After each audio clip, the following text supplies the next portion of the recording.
ராதா 10 வயசான ஒரு ஏழை பொண்ணு. ராதாவுக்கு ஒரு தம்பி இருந்தான் முன்னான்னு. கொஞ்சம் வருஷத்துக்கு முன்னாடியே அவங்க அப்பா இறந்து போயிடுறாரு. அவங்க அம்மா மாலதி தான் மத்தவங்க வீட்டுல 10 பாத்திரம் தேய்ச்சு அவங்கள பாத்துக்கிட்டாங்க. அவங்க வாழ்க்கை ரொம்ப கஷ்டத்துல இருந்துச்சு. ராதா ரோட்ல பலூன் வித்து உதவி பண்ணிக்கிட்டு இருந்தா. பாவம், அம்மா கிட்ட ஒரு நல்ல புடவை கூட இல்ல. எப்படி தான் பொறுத்துக்கிட்டு இருக்காங்களோ. இன்னைக்கு நான் நிறைய பலூன் விற்க போறேன். அப்புறம் பலூன் விற்க கிளம்புறா. ஒரு கையில நிறைய பலூனையும் இன்னொரு கையில தம்பியையும் கூட்டிக்கிட்டு போறா. ஐயா, பலூன் வாங்கிக்கோங்க. என்கிட்ட நிறைய பலூன் இருக்கு. எல்லா கலர்லயும் இருக்கு.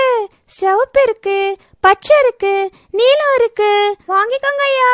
அப்போ அந்த பக்கமா ஒரு ஆளு வர்றாரு. அது அவர்கிட்ட, ஐயா ஒரே ஒரு பலூன் வாங்கிக்கோங்க.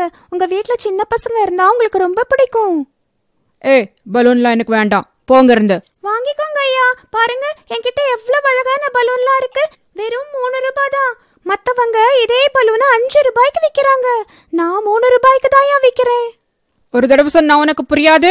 முதல்ல கிளம்பி இங்க இருந்து. எங்கிருந்து வருதுங்களோ இதுங்கெல்லாம் நம்ம உயிர் எடுக்கிறதுக்குன்னே. இது வேலையா தெரியுங்க போல இருக்கு. அப்படி சொல்லிட்டு அந்த ஆளு அங்கிருந்து போயிடுறாரு. அட கடவுளே, சாயங்காலமே ஆயிடுச்சு. காலையில இருந்து என்னால ஒரு பலூன் கூட விற்க முடியலையே. இன்னைக்கு பலூன் விக்கிற காசுல அம்மாவுக்கு ஒரு நல்ல புடவை வாங்கி கொடுக்கலாம்னு நினைச்சேன். அக்கா அக்கா, எனக்கு ரொம்ப பசிக்குதுக்கா. இன்னைக்கு நான் ஒரு பைசா கூட சம்பாதிக்கல. முன்னாவுக்கு எப்படி வாங்கி தர்றது? பக்கத்துல ஒரு பானிபூரி விக்கிற வண்டி இருந்துச்சு. ராதா அங்க போய், அண்ணே கொஞ்சம் பானிபூரி கொடுங்கண்ணே. இப்ப என்கிட்ட பணம் இல்ல, ஆனா கொஞ்ச நேரத்துல எப்படியாவது உங்க பணத்தை கொடுத்துறேன்னே. என்ன பணம் இல்லையா? பானிபூரிய சாப்பிட்டு நீ ஓடிட்டீனா நான் என்ன செய்யறது? இல்லண்ணே, காலையில இருந்து ஒரு பலூன் கூட விக்கல. ஆனா என் தம்பிக்கு பசிக்குதான். என்கிட்ட பணமே இல்ல. பலூன் வித்த உடனே உங்க பணத்தை கொடுத்துறேன்னே. நான் எங்கேயும் ஓட மாட்டேன். என்னை பார்த்தா எப்படி தெரியுது உனக்கு? பெருசா வந்துட்டா எங்கிருந்தோ. இப்போ ஓடல, கல்லுட்டே அடிச்சிருவேன். ராதாவுக்கு தம்பிக்கு சாப்பாடு வாங்கி கொடுக்க முடியலேன்னு ஒரே கவலை ஆயிடுது. அவ எவ்வளவு முயற்சி செஞ்சும் ஒரு பலூன் கூட விற்க முடியல. சோர்ந்து போய் சாயங்காலம் தம்பியை கூட்டிக்கிட்டு வீட்டுக்கு போறா. அப்ப அவங்க அம்மாவும் வீட்டுக்கு வந்துடுறாங்க. ராதாவை பார்த்த உடனேயே அவங்களுக்கு எல்லாம் புரிஞ்சு போயிடுது. என்னாச்சு கண்ணா, இன்னைக்கும் ஒரு பலூன் கூட விக்கலையா? இல்லம்மா, இன்னைக்கும் என்னால ஒரு பலூன் கூட விற்க முடியல. காலையில இருந்து நான் வீதியில அலைஞ்சுக்கிட்டு தாம்மா இருக்கேன். ஆனா யாருமே ஒரு பலூன் கூட வாங்கல. எல்லாத்துக்கும் மேல தம்பி பசியோட இருக்கான். என்னால அவனுக்கு எதுவுமே வாங்கி கொடுக்க முடியலம்மா. கவலைப்படாத கண்ணு, நாளைக்கு எல்லா பலூனும் வித்தாலும் வித்து போயிடும். சரி, நான் லாலா கடைக்கு போய் சமைக்கிறதுக்கு மளிகை சாமான் வாங்கிட்டு வரேன். கையில பை எடுத்துக்கிட்டு அவங்க அம்மா கடைக்கு போறாங்க. வாங்க வாங்க மாலதிக்கா, என்ன இந்த பக்கம்? லாலா, கொஞ்சம் மளிகை சாமான் கடனா கொடுத்தேன்னா நான் சீக்கிரமா பணத்தை கொடுத்துட்றேன். கடனா? ஏற்கனவே இருக்கிற கடனையே தீக்க வக்கலையாமா, அதுக்கு மேல இன்னும் கடனா? லாலா, கொஞ்சம் டைம் கொடு. நான் உன்னோட எல்லா கடனையும் தீர்த்துறேன். வீட்டுல ஒரு குந்துமணி அரிசி கூட இல்ல. குழந்தைங்க பாவம் பசியில கஷ்டப்படுறாங்க. காலையில இருந்து அவங்க எதுவுமே சாப்பிடல. நான் கடன் கொடுக்கறத நிறுத்திட்டேன். முதல்ல இருக்கிற கடனை தீர்த்துட்டு அப்புறம் என்ன மளிகை வேணா வாங்கிக்க. லாலா, கொஞ்சம் இறக்கம் காட்டு. என்கிட்ட இருந்தா நான் கொடுக்க மாட்டேனா? கொஞ்சம் அரிசியும் பருப்பும் மட்டும் தா. இங்க வாரு, இனிமே இங்க கடன் எல்லாம் கொடுக்கறது இல்ல. இருக்கிற கடனை முதல்ல சீக்கிரமா தீக்கிற பாரு. முதல்ல இங்க இருந்து கிளம்பு. குழந்தைங்களுக்கு எப்படி சாப்பாடு போடுறதுன்னு அவளுக்கு ஒண்ணுமே புரியல. அப்புறம் வேலை செய்யற இடத்துல போய் கேட்டு பார்த்தா என்னன்னு அவளுக்கு தோணுது. சரின்னு அவளோட முதலாளி அம்மா கிட்ட போறா. என்ன மாலதி, இந்த நேரத்துல என்ன இந்த பக்கம்? அது முதலாளி அம்மா, என் பசங்களுக்கு பசி, வீட்டுல சாப்பிடுறதுக்கு எதுவுமே இல்ல. அதனால உங்ககிட்ட கேட்கலாம்னு. என்ன? கொஞ்சம் பணம் கொடுத்து உதவினீங்கன்னா. பணமா? அதெல்லாம் ஒண்ணும் கிடையாது. நீ பண்ற வேலைக்கு எவ்வளவு பணம் தர்றது? ஃப்ரிட்ஜ்ல நேத்து செஞ்ச சாப்பாடு இருக்கு, அதை எடுத்துக்கிட்டு போ. அதுவே மாலதிக்கு பெரிய நிம்மதியா இருந்தது. சாப்பாட்டை பையில எடுத்துக்கிட்டு வீட்டுக்கு போறா. இங்க பாருங்க குட்டிங்களா, நான் உங்களுக்காக என்ன கொண்டு வந்திருக்கேன்னு. முன்னா அவகிட்ட இருந்து பைய பிடுங்குறான்.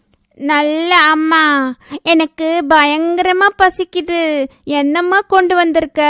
அப்புறம் அவங்க எல்லாரும் அந்த சாப்பாட்டை சாப்பிடுறாங்க. மறுநாள் காலையில ராதா மறுபடியும் பலூன் விக்கிறதுக்காக கிளம்பி போறா. அவ வீதியில போய்கிட்டு இருக்கும் போது ரோட்ல ஒரு கார் சிக்னல்ல நிக்குது. காருக்குள்ள இருந்த ஒரு குட்டி பையன் அந்த பலூனை ஆசையா பாக்குறான். அவன் அப்பாவோட வந்திருந்தான்.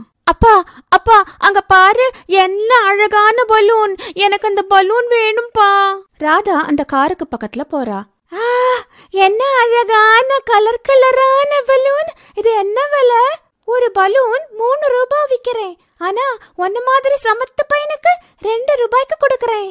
பண்டி, உங்ககிட்ட எத்தனை தடவை சொல்லியிருக்கேன் தெரியாதவங்க கிட்ட பேசக்கூடாதுன்னு. இந்தா பொண்ணு, உங்ககிட்ட எதுவும் வாங்குறதா இல்ல, மரியாதையா இந்த இடத்த காலி பண்ணு. ஐயா, ஒன்னாவது வாங்கிக்கங்க, இத வித்தாதான் எங்க வீட்டுல மளிகை சாமான் வாங்க முடியும். ஆனா அவங்க வாங்கல. ராதா பேசாம அந்த இடத்த விட்டு போயிடுறா. அன்னைக்கும் அவளால ஒரு பலூன் கூட விற்க முடியல. வீட்டுக்கு போறா. அக்கா அக்கா, இன்னைக்கு எனக்கு என்ன வாங்கிட்டு வந்த? இன்னைக்கு முன்னா குட்டிக்கு நான் எதுவும் வாங்கிட்டு வரல, ஆனா கண்டிப்பா நாளைக்கு வாங்கிட்டு வருவேன். சரி, குட்டிக்கு என்ன வேணும் சொல்லு. புஷு புஷு கரடி பொம்மை வேணும். சரி, நாளைக்கு நான் உனக்கு அந்த பொம்மை வாங்கி கொடுக்கறேன். நாள் பூரா வேலை செஞ்சு மாலதி ரொம்பவும் சோர்ந்து போயிடுறா. அதுக்கு மேல வீட்டு கவலை வேற. இன்னைக்காவது ராதா ஒரு பலூனாவது வித்தாளோ என்னமோ தெரியல. இப்படி யோசனை பண்ணிக்கிட்டு இருக்கும் போது கையில தொடச்சுக்கிட்டு இருந்த கப் கீழே விழுந்து உடைஞ்சிடுது. அந்த சத்தம் கேட்ட உடனே முதலாளி அம்மா அங்க வந்துடுறா. இப்ப என்னத்த உடைச்ச? உனக்கு இதே வேலையா போயிடுச்சு. எப்ப பார் எதையாவது உடைக்க வேண்டியது, இல்லைன்னா பணம் கேட்க வேண்டியது.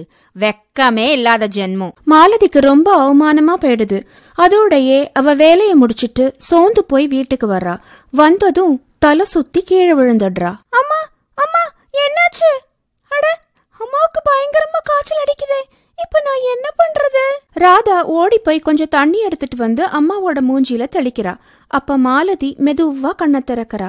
அக்கா, அம்மாக்கு என்னாச்சு? அம்மா ஏன் இப்படி இருக்காங்க? ஒண்ணுமில்ல குட்டி, அம்மாவுக்கு ஒண்ணுமில்ல. அட கடவுளே, என்னை இப்படி படுக்க வச்சுட்டியே, இப்ப நான் எப்படி வேலைக்கு போறது? வேலைக்கு போகலன்னா முதலாளி அம்மா வேற ஆளை வச்சிருவாங்க.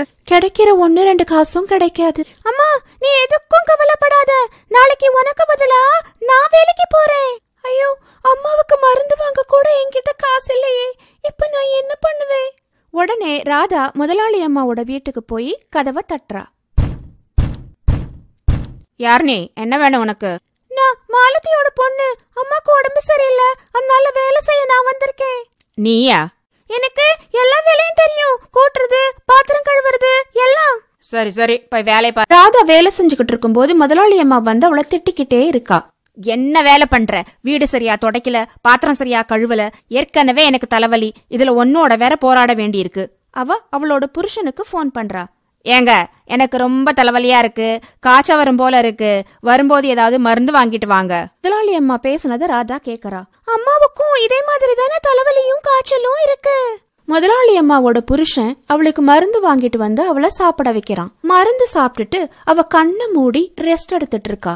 அப்போ ராதா அங்க மெதுவா வந்து மிச்சம் இருந்த மருந்தை எடுத்துட்டு போயிடுறா. அத முதலாளி அம்மா பாத்துடுறா. பாத்தீங்களா மாலதியோட பொண்ண? இன்னைக்குதான் வேலைக்கு வந்தன்னைக்கே திருடுறா. அப்படியா? சரி, வா, நாம அவ பின்னாடியே போய் என்ன திருடிட்டு போறான்னு பாக்கலாம். இவங்கள எல்லாம் சும்மா விடவே கூடாது. அவங்க 2 பேரும் அவ பின்னாடியே போறாங்க. அங்க ராதா அம்மாவுக்காக மருந்தைத்தான் திருடிட்டு வந்திருக்காங்கிறத பாக்குறாங்க. அம்மா, இந்த மருந்து சாப்பிடு. மருந்தா? அதுக்கு எங்க இருந்து வந்தது பணம்? அம்மா, என்ன மன்னிச்சது. முதலாளி அம்மாவுக்கும் தலைவலியும் காய்ச்சலும் இருந்தது, அவங்க இந்த மருந்து தான் சாப்பிட்டாங்க, அதனால அவங்களுக்கு தெரியாம அந்த மருந்து நான் எடுத்துட்டு வந்துட்டேம்மா. நீ இப்படி செஞ்சது ரொம்ப தப்பு கண்ணு. அம்மா அம்மா, இந்த பணக்காரங்க எல்லாம் இப்படித்தான் இருப்பாங்களா? நாம ஏழைங்கிறதுனால நம்மள மனுஷங்களாவே மதிக்க மாட்டாங்களாம்மா? நினைச்ச மாதிரி திட்டுவாங்களா? நாம ஏமா ஏழையா இருக்கோம்? நாம ஏழைங்கதான், ஆனா நமக்கும் தன்மானம் இருக்கு. இத கேட்டுக்கிட்டே முதலாளி அம்மாவும் அவளோட புருஷனும் உள்ள வர்றாங்க. என்ன மன்னிச்சிட்டு மாலதி, இத்தனை நாளா பணமயக்கத்துல இருந்துட்டேன். ஆனா இன்னைக்கு ராதாவோட கண்ணீர் என் கண்ணை திறந்துடுச்சு.